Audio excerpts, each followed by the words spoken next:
നബിന റസൂലുള്ളാഹി സ്വല്ലല്ലാഹു അലൈഹി വസല്ലം തങ്ങൾ പറയുകയാണ് ഫഅക്സിറൂ ഫീഹിന്ന തഹ്ലീല വതക്ബീറ വതസ്ബീഹ്. ഈ പരിശുദ്ധമാക്കപ്പെട്ട ദുൽഹിജ്ജയുടെ 1 മുതൽ 10 വരെയുള്ള ദിവസങ്ങൾ നിങ്ങളിലേക്ക് സമാഗതമായാൽ ആ ദിവസങ്ങളിൽ നിങ്ങൾ ധാരാളമായി അധികരിപ്പിക്കേണ്ട ദിക്റുണ്ട് സ്വഹാബ.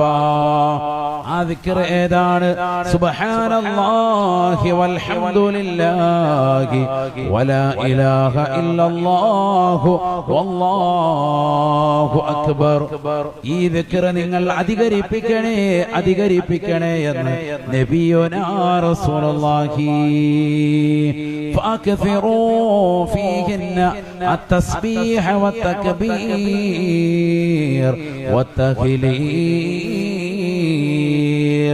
സുബ്ഹാന